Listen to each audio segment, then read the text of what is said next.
Here, stop, play! Goose is going to go out of the pistol this time with Fuller in the backfield. One receiver to the far side, three to the near side. Back to pass goes Mason with fourth down. Going to dump it off the middle screen to Fuller. Fuller, flag on the play. He'll break one tackle to the middle of the field to the 20-10-5, and that's a touchdown by Jaden Fuller, but we have a flag back here at the 33. And I got a funny feeling it's going to be called back, and it'll be holding, but we'll see what the call is. That's too bad. That was a nice screen pass. It's illegal man downfield by the high climbers. And that negates a great run, a touchdown run of 37 yards. Is that a 10-yard penalty? It should be 5. 5. Should you want be to know 5. that's the first penalty of the ball game? And it shouldn't have been the first foul of the game. Hello, football fans. Ryan here. The EFOA is an association from Washington State, and please, whatever you do, don't mention the Pac-12. It's still too soon and still too painful. This season, our state, in its infinite wisdom, is moving the umpire to the offensive backfield. 5-man mechanics, umpire on the offensive side of the ball. Now this play from a game that took place in the Evergreen State has the umpire in the defensive backfield. But that's okay because the umpire didn't make a call on this play, and we're going to talk about the wings. With our new mechanics, wings in Washington State now have a few added responsibilities, one of which is catching ineligibles illegally downfield. To begin, the announcer may have been correct when he thought there had been a hold. Number 50 may have grabbed and thrown a defender to the ground. Maybe the announcer saw this action and assumed it was the source of the flag. What did draw laundry, however, was an ineligible illegally downfield. Let's grab a beverage and some popcorn and find a seat in Insomniac Theater. Here's Rule 7, Section 5, Article 12. Ineligible A players may not advance beyond the expanded neutral zone on a legal forward pass play before a legal forward pass that crosses the neutral zone is in flight.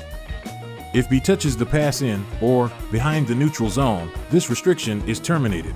I think this screen pass fails to produce an ineligible player illegally downfield on 2 counts. 1, when the ball leaves the QB's hands, nary an offensive lineman has advanced beyond the expanded neutral zone. Determining the exact moment when the ball leaves the hand of the quarterback and the location of all ineligibles is impossible. So it's forgivable if an official miscalculates ineligible players illegally downfield. Although I'm an advocate, if you're not 1000% sure, don't throw a flag.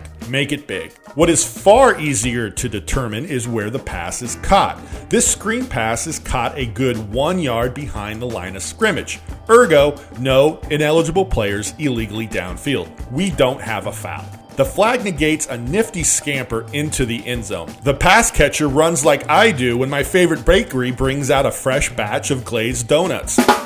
With the umpire moving to the offensive backfield in the great state of Washington, wings will now have to be more aware of ineligibles illegally downfield and therefore not release too quickly from the line of scrimmage. What do we think about these wings and their movement? Do they stay on the line long enough or do they move too quickly? Even with an umpire in the defensive backfield, I prefer staying on the line of scrimmage for a bit longer. I figure I can make up ground while the pass is still in the air.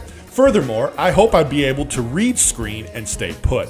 And staying put might have put these wings in a better position to rule on this play. Regardless of where the umpire is positioned, I favor the strategy of not moving upfield too soon, than a strategy of drifting slowly at the snap or shortly thereafter. What do you think? Which strategy do you prefer? Or does this play have nothing to do with mechanics and everything to do with the rulebook?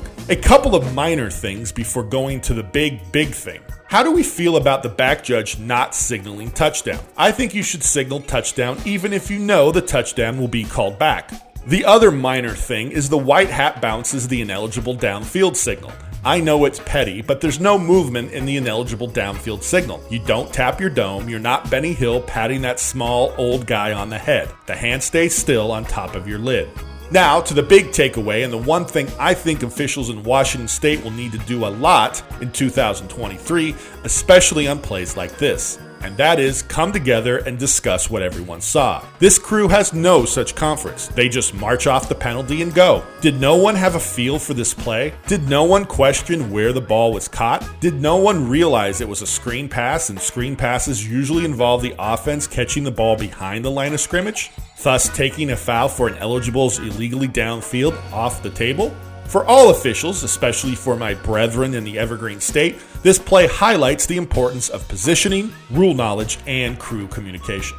One of my favorite high school officials, who is also a phenomenal high school official, said that Ineligibles illegally downfield will be a mosaic for us in 2023. One, that's a great use of the word mosaic, and two, he's 100% right. He's probably right regardless, but for us in Washington, especially from here on out, we will definitely need a lot of crew conferences to correctly enforce Ineligibles illegally downfield. What do you think about this play?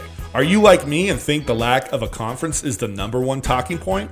Do you discuss Ineligibles illegally downfield and how to cover them during your pregame? Have you ever heard the phrase Ineligibles illegally downfield more than you have while watching this video? Please leave your wisdom, knowledge, and insights in the comments section below. If you got something out of this video, and we hope you did, please like and subscribe. If you're already a high school football official, have a great season. If you're not a high school football official, now is the perfect time to become one. Contact the Evergreen Football Officials Association and we'll help you make it happen. Until next time, we're the EFOA, making good officials better.